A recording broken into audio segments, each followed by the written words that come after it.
if you missed last week's episode, you can go back. You don't have to do it right now. You can finish this episode and then go back. But last week we talked about physical wellness and what that means to us. And this week, yes, let's focus on mental and emotional health, because if that's not just as big of a piece, if not more, is very important. So,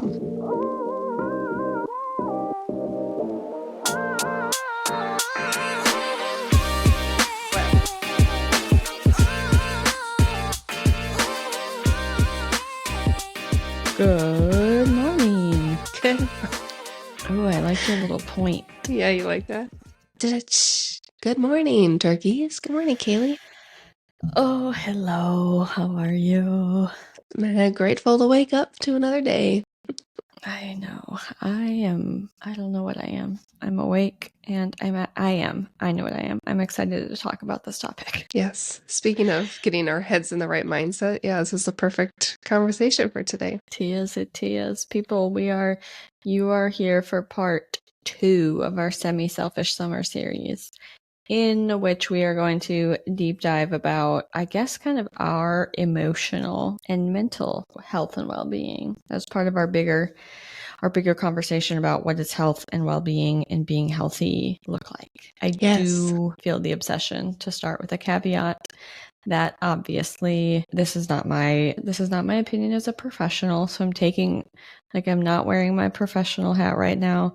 And this is obviously not to take the place of anybody's advice of their mental health provider or their healthcare practitioner. And I put these little jib jabs in the bottom of all of our summaries, but I feel like it's worth stating outright. But we just wanted to have a discussion as two ladies who are navigating life and what our journeys have been, I think, in getting to the place of growth that we're currently in. And then just continuing the conversation that I think everyone should be having about what does health look like. And obviously you can't talk about that without talking about your mind. So yes, that's my 2 cents I had to get out of the way. I like it. Good disclaimer. I think we all, and myself included, are getting more aware of needing to physically exercise, and we are maybe not always tending to our other parts. So that was also why I was excited about this series, because it gives us the chance to deep dive, into each aspect and give each piece equal weight. Do you want me to kick it off with the definition I looked up again, since I did that last week? Yes. And then I'm curious to hear your thoughts. But I was like, mental health and emotional health is such a broad, I don't know, I feel like there's so many facets to it, just like physical wellness. So I looked up specifically mental health, and it said our emotional, physiological, and social well-being that affects how we think, how we feel, and how we act. And I thought it was nice. Like, it again is encompassing more than just, I don't know, what you would normally when I hear mental health, I feel like there's a negative connotation with it, unfortunately. And I think this helps come back to the place of, okay, no, it's just your wholeness. What are you feeling in many different aspects as far as how you're doing up here? I came up, I did some journaling as per usual of my definition, but okay. Number 1, I like using the words mental and emotional health because I feel like the combo is helpful. Next, I don't think that having good mental health is the absence of a mental diagnosis. Does that make sense? Because then it sounds like if you've been diagnosed with some type of a mental illness, or you've been diagnosed for purposes of billing for therapy, that you can't ever be mentally healthy. And I don't love that connotation. So that was my first thing that I wanted to put out there, because there are plenty of people that are living full and rich lives with a chronic mental illness. And there's also, I think, just such a long documented history of artists who have suffered with a mental illness and have accomplished a lot of things. So I don't think it's fair to poop all over people who might walk around with a diagnosis and make it sound like they're never going to be mentally healthy. I love that. So there was that. I also, one time I heard a speech from, her name's Glennon Doyle Melton. She's an author. There's people that have mixed feelings, as with everything we've talked about. You can be on board with some things and not be on board with every single thing. Oh, you have her book? Yeah, dude, this is a Untamed. great book. I did. I liked that one a lot. Sorry. Felt the So need to grab it. I really liked the show and tell. She just talked about how people who, throughout history, a lot of times the spiritual teachers or the mystics or the artists or the special people within communities might have been those who end up with a mental illness today, because they tend to be people who are more sensitive and more in tune with what's going around them. So if you're in a society that's sort of got a lot going on and there's a lot of input and a lot of heavy stuff coming at you all day, that it makes sense that those people who are just already sort of prone to be more sensitive to the world around them might not be doing well in sort of the weirdness that's happening today and the isolation and some of that. So I thought it was cool because she talked about how your sensitivity to your surroundings can be a superpower if you know how to use it. And you've just got to kind of learn what safeguards to put in place so that you're not getting overwhelmed or overstimulated or sort of overdrawn. And I'd never heard it put that way, but I really like that.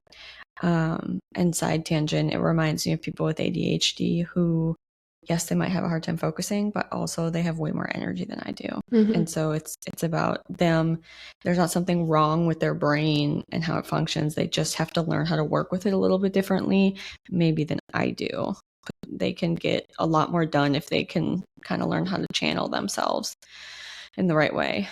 But okay, so all of that were all of my 500,000 caveats. But I like what you said of you can just live. Having emotional wellness and mental health means that you're able to feel your feelings. It means to me that you're able to feel your feelings. You're able to go through life. You're in tune with yourself and with your experience and the people around you. And you're regulated and grounded and feel in control.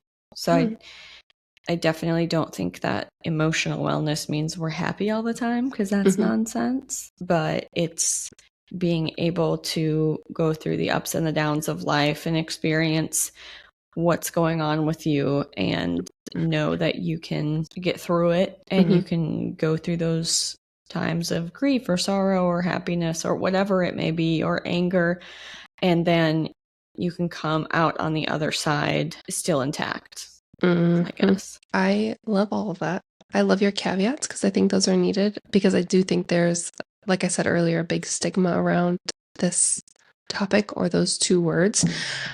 To get into, to bounce off what it means to you, I also wrote what good, it says I would, blah, blah. To have good mental health to me means that I'm able to cope with stress, remain positive either during or after a negative moment. Like you said, you don't always have to be happy or like positive pants Polly, but you can get through it, take a moment, and then come out the other side okay. And then I also said having good mental health means being able to choose happiness. And I know that's not something that people can do every day because life gets hard, but the overall capability to wake up and have a mindset that's strong, that says, I'm going to have a good day because I am grateful, blah, blah, blah. I think being happy and having good mental health is work, and you have to exercise that muscle just like you do physical health. You have to work on it.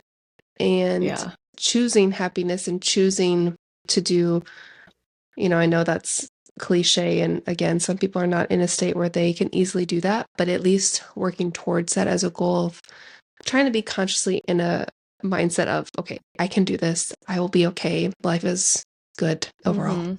And even if it's not, like, just being able to get through it. Yeah, being able to engage with the world around you, people around you, maintain relationships. There's just a lot to it, and it's hard. And I think, obviously, we're talking about this as a place where we're not diagnosed or living with a chronic and persistent mental illness. So obviously, some of this stuff looks very different. If somebody has their brain wiring in a way that they're diagnosed with schizophrenia or with bipolar, and there's so much that we don't know about so many of those things. So I don't even want to dip my toe in the water of things that I think are outside of my bubble.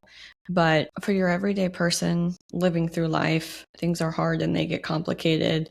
And I think that just what you said, learning what works for you and what things you can do to build resiliency and sort of build that reservoir in yourself so that you can keep engaging in the parts of your life that are meaningful to you instead of feeling like you're standing on the sidelines and watching them go by, or instead of getting sucked up into every little event that happens and then losing your top.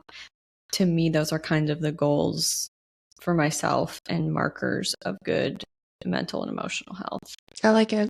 It's interesting that because yes, currently neither one of us is diagnosed with any like, I don't know, what do you call it, psychological terminology of some kind of mental illness or mental, I don't know, do you call it a disease or an illness? Like, what is the least derogatory word to call something where it's, I know. your brain is just different. It's wired different. Yeah.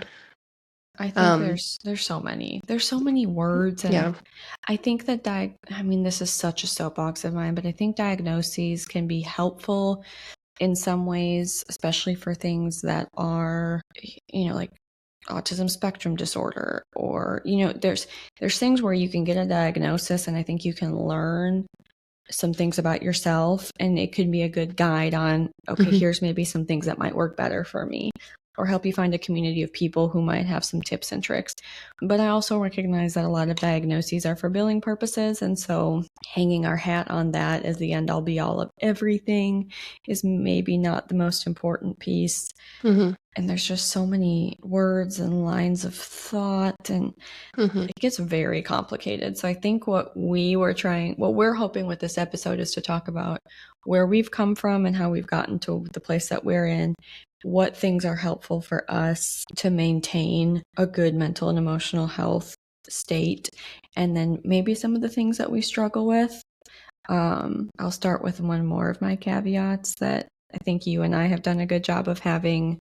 We set clear boundaries and expectations when we started doing our podcast, even before we did this series, that we weren't ever going to talk about something that's an open wound. And I think, so that's maybe my first, I don't want to say tip, but that's my first suggestion on maintaining a good mental and emotional health practice, is having those good boundaries and knowing who your safe people are, knowing who your supportive people are and those supportive places. And for us, that meant not sharing something that we're actively working through with another person. One, because we don't want to share their business unless we explicitly have their consent if it's something that's touchy. And then two, because people on the internet are wild. So I'm not going to open myself up to somebody making a comment about something that I have not worked through yet and risk myself being hurt. Yeah, I think those topics are should be saved for your very, very close, trusted loved ones, and more importantly, a licensed therapist that you also get along with and trust. Because if you just are like, yeah, because therapy is like the biggest overarching theme that we can get into a little bit with what I believe is super helpful. And I know you feel the same. But whenever I talk to somebody or just in a conversation comes up, you have to date therapists, in my humble opinion, because you could just be like, I'm going to start therapy. And then you have a shitty ass experience and you're like, wow, therapy sucks. Well, maybe your person isn't the right fit for you. There's so many things you have to be super vulnerable with this person. It's not uncommon to have to go to a couple people to find your right person to open up to, if that makes sense. Yeah. My devil's advocate to that is to check in with yourself and see, are you not wanting to go there because they're challenging you on stuff that you should be challenged on and it's making you uncomfortable? Or do you just not feel a good rapport? Because I think you can feel if you click with somebody fast enough to know that it's going to be a good fit on that front. But if they push you on stuff, you definitely don't want to bing over to the next one. For me, my first therapist, for whatever reason, I don't know how it happened, but I just felt the need to prove to her that I was okay, which was the complete opposite of what I was there for. So I was like, Yeah. yeah, it's fine. I was like trying to prove myself to this lady. And I was like, this is not working. This is not what I'm here for. So and it was nothing against her, but I ended up finding someone else who I could just be a little more vulnerable with and just be like, yeah, this is what's not working in my life. I don't know. It was very Mhm. weird. I think that makes sense because we all have in social work language and other mental health fields, we talk about transference a lot. So it's just when a characteristic in somebody else reminds you of someone in your own life, and then you start transferring those Mm-mm. feelings onto them, or countertransference where their behavior then shifts the way that you behave. And I might be messing up the definition slightly, but same thing, because you could have a therapist who works great with somebody, but if they remind you of your great Aunt Sally that used to belittle you as a child, I Mm-hmm. mean, that's not going to ever work. Yep. So I'm sure there was just something about her that kind of hit a bone somewhere Mm-hmm. that was just not going to be productive. No. That's funny. Good for you for going somewhere else, though. Thanks. Now I need to go back and we'll get into that. Right. I'm starting to feel the urge again. Well, okay. So I will start with what I think have been always my biggest challenges, which are learning to be vulnerable, accepting help, and allowing myself to rely on others. I don't feel the need to get into all of the reasons why I think that's something, but it is, in my opinion, helpful to sort of figure out what are your kind of key struggle points. And whether you do that with a therapist or you journal or a combo platter, however you get there, I think they're good to identify because I recognize a lot of my conflict or times that I get butt hurt over stuff. It's usually coming back to that little huddle of things. So I can definitely, upon reflection, I can definitely say that I was your classic overachieving oldest child. And I keep seeing so many memes about oldest daughters and how's your mental health career going. So there must be something to it. Because we seem to be out there. And I definitely think that I have always been a sensitive kid. Um, just I don't know. I don't know if that's just my disposition. It probably is.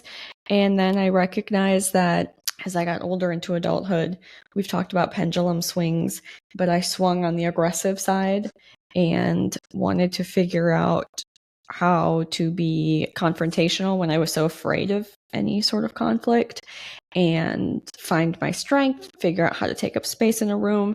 So I think all of that really went together to help me get to that point and to overcome some of those fears. So I'm thankful for it, but I also did not want to stay in an aggressive space because that's not fun and doesn't make people easy to connect with you.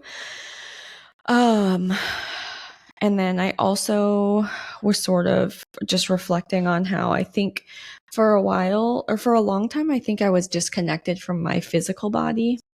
And so maybe that was part of my definition that I left out of health, is just feeling plugged into your skin suit. I don't think I was very aware of what was going on with me physically. And obviously, your physical is a marker for how your emotional is doing, and back and forth. It's definitely a symbiotic relationship. So I'd had some instances where I was legitimately had some health issues, which just my gallbladder. I mean, it was nothing that serious, but I didn't know what the problem was for a while. And so my doctor was having me, pay attention to every symptom. So I was getting hyper vigilant about all of these health things and then thinking I was going to die, and then, which is dramatic, but it's just where I was at 18. And then not asking for help, not feeling like I could go to anybody with my fear, or maybe there being a little bit of reality that I just didn't have somebody that maybe had space to, like, room in their brain to be supportive. I should have been in therapy when I was younger, is probably some of it. So all of that just turned into me being freaked out about every physical symptom. And I would have random panic attacks that I had not identified as that, probably late in high school and then early adulthood. And then, not every, but as many of us like to do, we go into a field to challenge ourselves. So I found myself in a law enforcement field, which is one of my biggest accomplishments, but was also extremely challenging. And Again, had I gone to therapy sooner, I think maybe I could have addressed some of the things that were still raw and spiky within myself, because there were just things that were going on in that job that were hitting nerves that I was slowly not losing control over, but I just could see this kind of progression of me getting more and more closed off and sort of more, not aggressive, but again, just that wall and just kind of spiky and not Mhm. soft and not vulnerable. And compartmentalizing is something I'm very good at, but then it's sometimes hard to undo. So there's a fine line of there's aspects of that have to exist in certain jobs to be able to perform your duty, but there's also parts of that can be damaging, especially if you can't reintegrate yourself when you're back at home with your people who are healthy. So anyway, there was just a lot of that, and I could go on for days about just my frustration with the law enforcement and military communities in general, and not being adequately open and supportive of people having mental health practitioners and seeking therapy and seeking treatment before things get out of hand, and having it more as an ancillary support system and as part of just a healthy, robust life to do check-ins every couple of years with somebody, because you just keep putting layers and layers and layers of trauma and crap on top of probably childhood stuff that you haven't cleared out. And at some point, you just can't carry it all. And I like to use an analogy of a suitcase because that's how it always helped me explain it. But I felt like I had a bunch of shit already crammed in there. And then I started the job in law enforcement and I just kept cramming stuff on top. And then eventually I got to this point where the zipper broke and everything just sort of like. And then for me, that was just when I was like, I am miserable. I'm not sleeping well. I started having panic feelings when I was working out because I was afraid of overheating, which all tied back into my health stuff that I'd had when I was younger. And that is what freaked me out because exercise was the only thing keeping me afloat. And I was like, if I can't exercise, I'm going to be such a bitch. So that was what pushed me over the edge finally to go to therapy. And I just basically said, fuck it. If my administration has a problem with it, I don't care. Like, it's no longer worth me. Yeah, it's no longer worth me struggling just to save face with them, and to avoid some kind of a extra question on my security clearance renewal. So did luckily, thanks to my master's program, know that I could pay out of pocket cash, or, I could directly pay somebody and not go through my insurance, and then just ask them not to do a diagnosis. And then it wouldn't trigger any issue on my background check security clearance renewal. How annoying, So I'd though. already, I know. So I'd already kind of knew some of the games. And when I met with my therapist, I told her, hey, here's my situation. And she was comfortable working with military personnel, which there's a lot of in this area. So she just said, no problem. I'm going to take really minimal notes. So if there were ever a reason that they tried to subpoena information, she said, I would obviously fight them. But she goes, at the end of the day, they're barely going to understand my scribble jibber jabber for them to be able to use it against you anyway. Wow. So she was great. And anyway, all of that.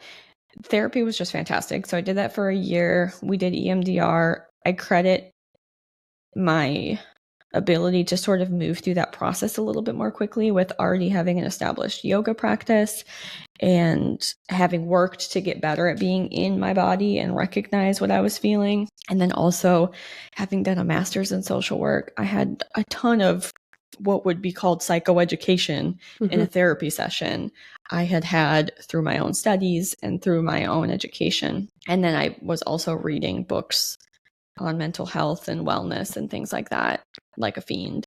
So that helped me progress more quickly than I think I would have if I had just gone in there raw with all of my crap. It was really interesting, the things that were all tied together and sort of what came up in that process. And it was not a fun year. I think I want to point that out for people. Therapy is so rewarding when you start to see progress, but the actual journey of getting there is not fun. going back to my suitcase analogy, I felt like I was pulling everything out and having to re-examine it, which I did not always want to do. So I'm There you dragging go. everything out of the dredges, going through all of it so that I could fold it up and then put it away in a manner in which it became manageable, because I was still going to tote this shit around with me because it's just the things that have happened to me in life. But instead of feeling like I was busting at the seams all the time, I sort of knew where everything was and I could just accept this is my suitcase and this is my shit, Mm-hmm. and then kind of move on. And since having done that process, I feel so much more grounded emotionally. I don't have these moments where I'm just overstimulated, like over emotional and then Mm-hmm. numb for weeks at a Mm-hmm. time. Just I didn't realize how just not volatile, because that's not right. Because I was not someone flying off the handle getting angry. I was just shutting down and then going into turtle mode and living in my shell for a week. Mm-hmm. And it was not fun. So I think it's just helped me feel more at ease. I feel more in control over my situation. I feel more, I hate using the word safe. I just feel more able to engage with people and situations and deal with stuff that's hard. And I'm getting to a point now where I'm willing to be soft and be vulnerable. And that has been really rewarding, because really at the end of the day, you can't have depth in a relationship if you aren't able to be vulnerable with that person. Mm-hmm. So this has gotten to a long story long, but shout out to Jason for being there while I went through all of my own chaos, trying to sort those things out and being patient, and for just being an example of what unconditional love looks like, and just steady and constant. And obviously, he doesn't get everything right every time because no one's perfect. Definitely learned how to rely on somebody else, which has been a scary process, but also enjoyable.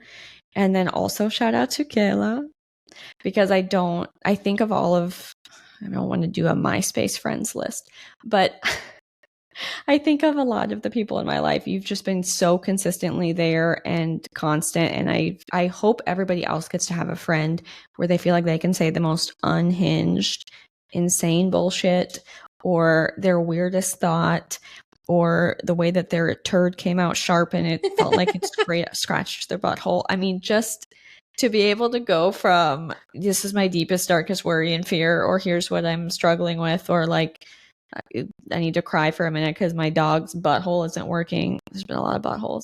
But to have all of those things and to be able to talk about all of them, and there be nothing that I'm worried about you judging me or miscalculating something, or even if I say something in a shitty manner, to know that you know me well enough that you're not going to take it the wrong way is so relieving. And I hope everyone in the world has that feeling with at least one person. Well, make me cry this morning. That was really sweet. And I ditto that back to you because it does make a big difference. God, we've known each other for so long. Anyway, I loved all of that. It's interesting. There's a few things that I hadn't known, like the panicky feelings and moments, which yeah, okay. I'll just dive into my story real quick, or my journey. Um, I also feel like we were somewhat similar in some ways, but I was also an only child, mostly, which meant there was all this pressure on me. I just felt like I really had to achieve. I was a bit anxious, which I didn't realize until I was older.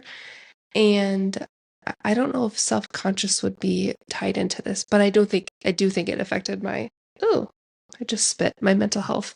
So anyway, growing up in that for a long time, and then college and out of college is when I found like uh the physical route.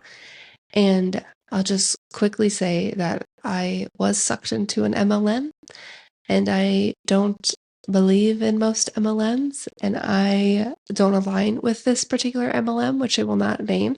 However, I have to give them credit because the social aspect of a group of girls or your downline, which is really dumb. But they introduced me to so many books on positivity and mindset because you got to be in the right mindset to get more people on board, right? And it was like a health and wellness MLM. And so the books and the people and the podcasts and the whatever, everything that they introduced to me was life changing. And that is when I skyrocketed into body positivity equals mental positivity. And I was very much on a great page until I also had health issues all of a sudden. Mine came a little later than yours. I think I was about 21, 2, 3, somewhere early 20s. Anyway, it also didn't end up being the end of the world, but the mysteriousness of it all and the unknown is what made it very, very scary because you just, are you going to die? Do I have the C word? What is this? Like, you just don't know and it freaks you out. And that is when I also started diving in and I went from all these positive books on mental health and, like self care books almost, I would say, which that's a whole other topic. But the ones I did read were very helpful at that time in my life and I appreciated those. But it all switched to health and medicine and natural things and that was not a bad thing, but I did also become very aware of my body.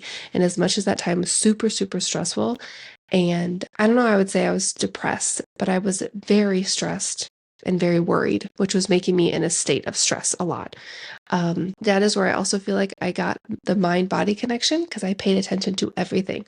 My left toe feels a little weird than it did yesterday. I knew it, like you just start to garner those things.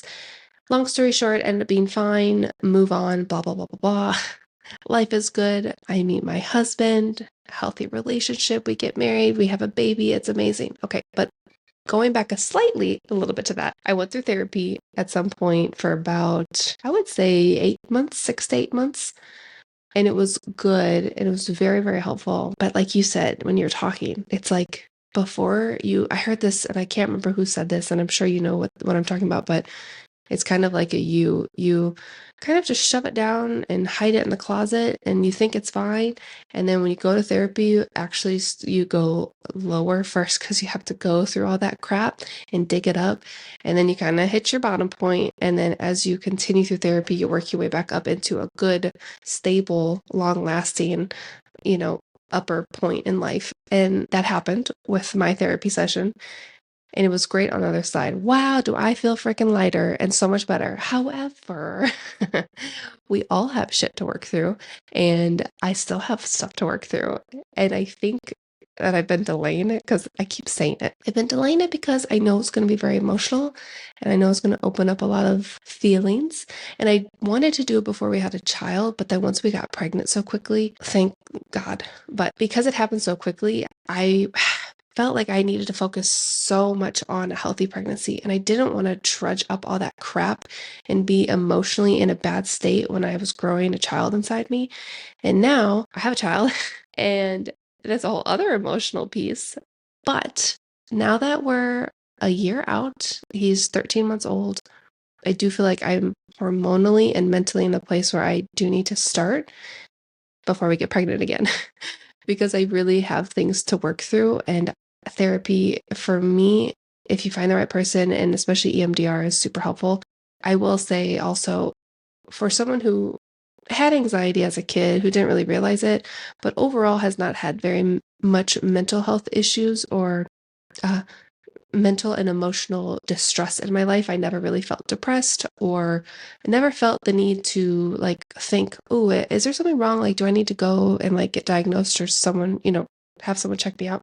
But I will say for any moms, whether it's your first, second, third, fourth, fifth, the postpartum period for me was the closest thing that I could call depression.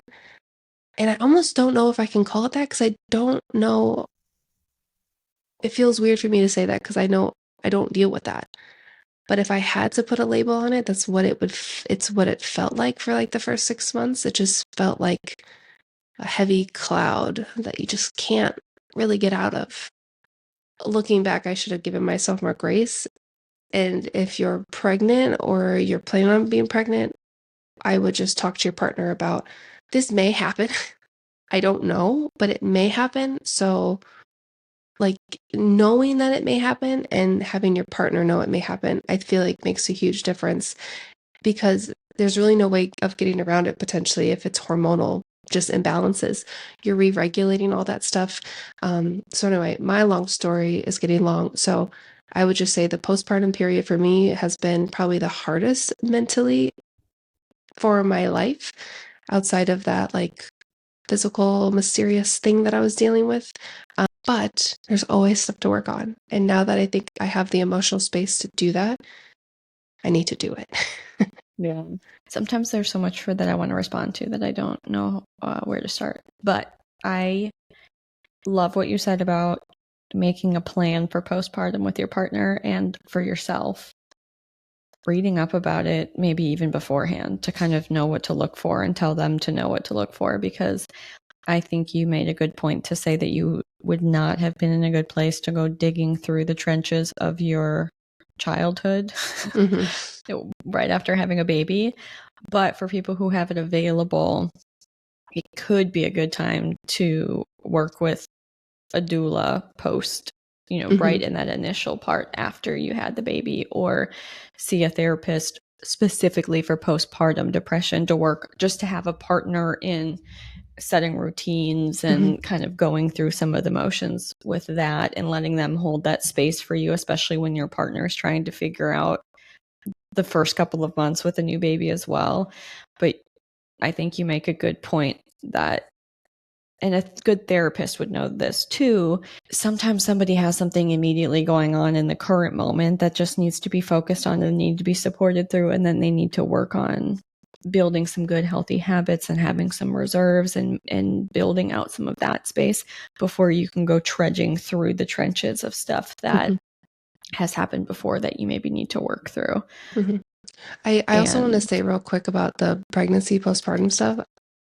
I want to just explain a little bit further into what I said because I forgot to say this, but if you could talk with your partner, if you don't have a partner, like your parents or your best friend or someone who's in your life consistently on, I don't know how this will look like, but if I get to a mental level of XYZ, or if you notice that I am XYZ and it's completely abnormal and it's lasting for X amount of time, if there's like a duration of, like the first 3 months, oh my God. And then the first 6 months are like, okay.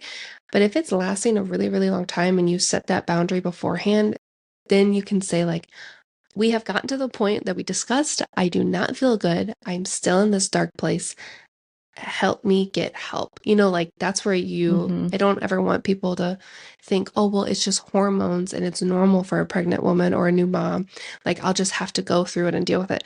No, it's the perfect time to go get help. So that's the one last caveat I'll say on that. Yeah, I think that's smart. I think you just made a good point in saying that there are going to be times that are better than others to go into the past or into some of those other things. Or I guess the reason that you're going to therapy, the most pressing need will change at different times. And what you described is such a good idea. Basically, it's safety planning, except different word. But just even honestly doing some research and figuring out if there's someone in your area or someone that does telehealth that you could see for postpartum depression, and giving that to a friend or a partner or parent to say, hey, here's a person that we can contact, especially if somebody's really not having motivation. Not motivation, but you know what I mean? If someone's really having a hard time like gearing up, to let someone else know who it is so they can just say, hey, just what you said. We talked about this before. Remember, we said X, Y, and Z. I'm sort of noticing it's been, I think clinically, it's when it's over 6 months. I can't remember. Don't quote me on the time frames.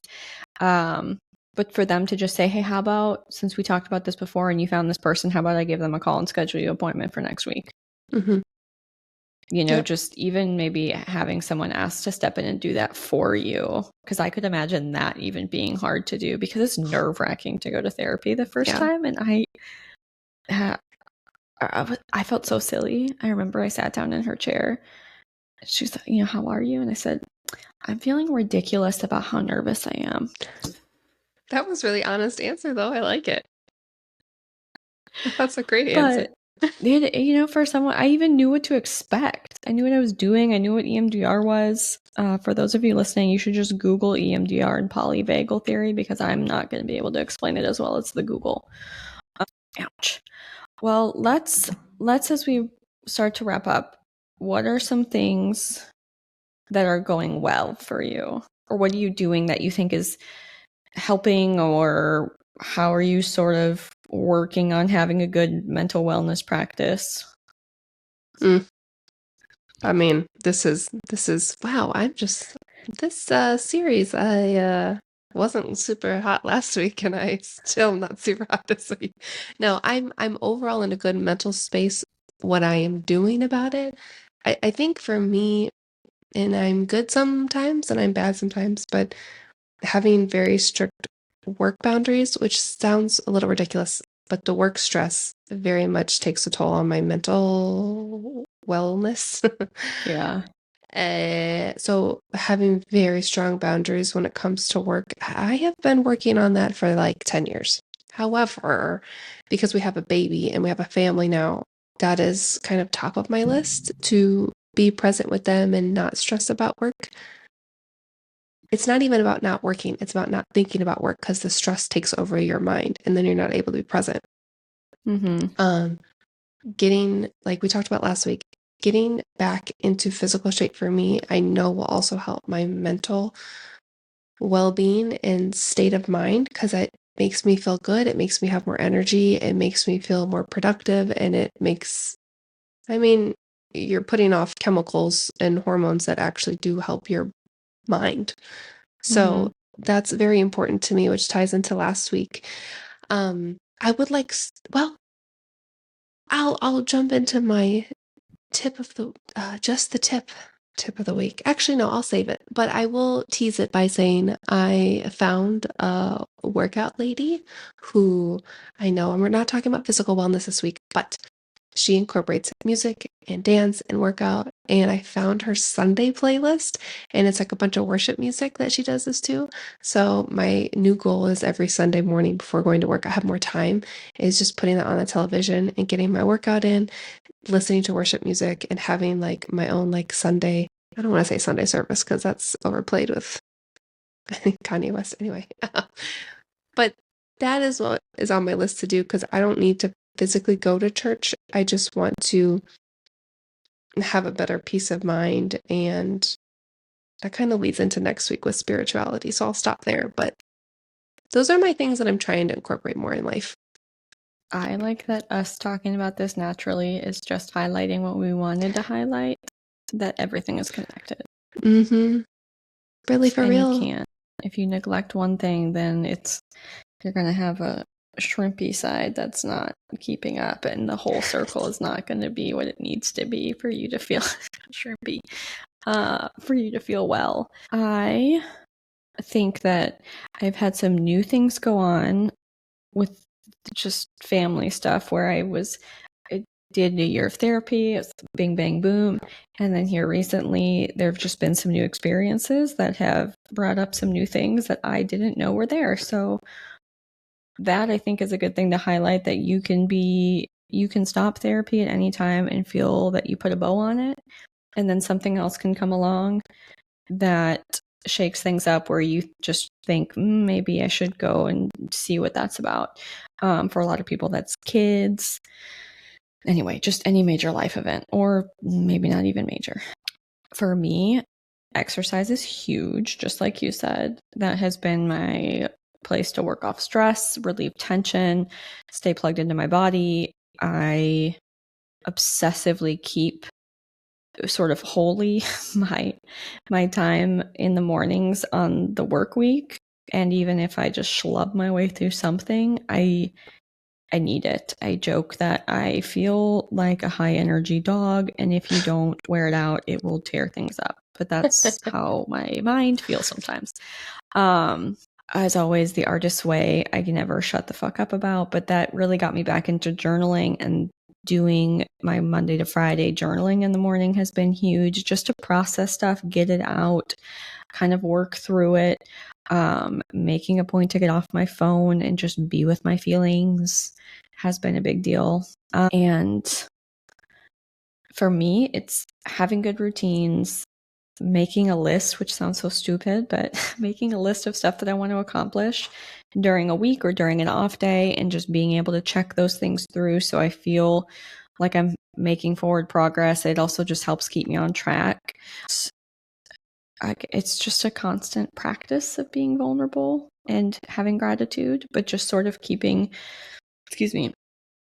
gratitude there for my life and my health and my relationships, and finding the balance between knowing that nothing's guaranteed and letting that be a reason to appreciate things more, instead of letting my fear take over where I'm clinging on to everything because it could all go away. So yep. Which is another whole side tangent, but it's why I just think talking about death and being straightforward about that stuff is important, because we're all going to age and wither and life is brutal, and just appreciating the moments that we have when we have them is what it's all about. I love it. That's a great way to sum it up. Going back, well, first of all, stay tuned for next week when I touched on it slightly, but spiritual health, our spirituality is the next topic of conversation, right? We did like the body, the mind, the souls next. I do feel like my just the tip of the week encompasses all of those, which is okay. So her name is the YouTuber. Me and my YouTube. I love my YouTubers. Grow with Joe. And I think it's normally Grow with Joe. Joe is just J-O. Anyway, she's really sweet. I like her style because she does low impact, no equipment at home workouts, and they're like dance workouts. And she also has children, and she's very, transparent about where she was and where she is. And it's very easy because my child was freaking out one morning. And we talked about this last week where I was like, I just keep getting interrupted. And I was very close. I mean, he was having a full on meltdown. I think we're at like toddler stage meltdowns at this point. And I was so close to just turning it off and just sitting with him. And I'm like, you know what? No. So I put him on my hip and I did everything one-sided. And I later saw a video of her doing the same thing with her kids. I'm like, you know what? This is better than nothing. I may not be doing both arms, but I'm doing one arm and then I'll switch sides with him. And I'm getting to work out because he's heavy. I was going to say, he is a huge kettlebell for talking about weights. So we made it work, and I just like her style, and it's very inviting, and good way to get back into it for me when I can't like physically go and do weight lifts or whatever. I love that. I also, this is just sprung upon me, so I'm springing it upon you, but I think that we should summarize or finish out this series with a book, like a reading list, some recommendations of books that we've liked that have been helpful for us. So we can just do a whole just the tip sheet, maybe, and send that out to you guys either via email or something. We'll figure that out. We'll get that together. But there have just been so many that have been so helpful for me. And so Kayla already gave you guys the tip, but I would definitely say if you want to do a Google on a read, there's a book called Mind Sight by Dr. Dan Siegel. Anyway, it was one of my readings for my master's program. It may have been one of the most formative books that I've ever read, but I've seen that book. I feel like I've seen that. You should read it. Yeah, you did. I think you did. I get stuck on things and then I want everyone to do them, but we will come up with our little list when we get done with this series. So to wrap it all up, we can send that out to you guys so you can just kind of see the tips that we've had during this series and then some other things that have been helpful for us along the way. Feel free to shout out what has been helpful for you. What do you do to help keep your mental wellness in check?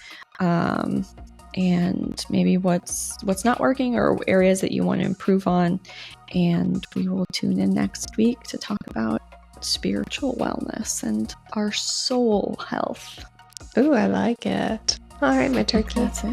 Yes, sir. I'll see you next weekend. I love you. Bye. Love you. Bye.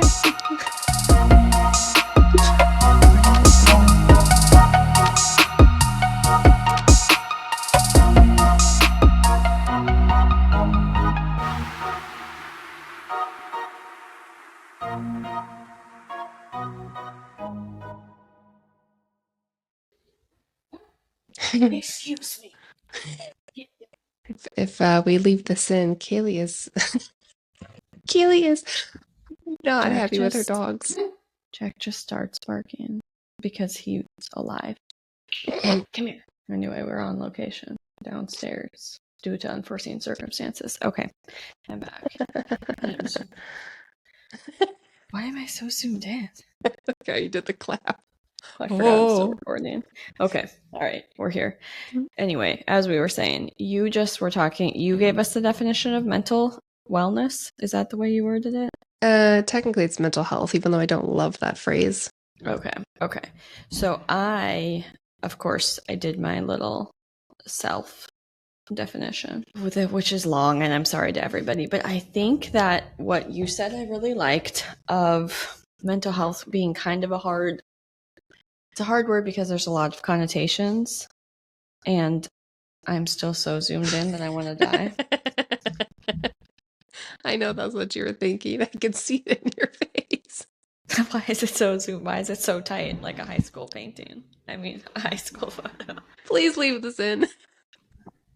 Oh God, I'm dying. Okay, well, I guess we're just going to be really tight to the camera today.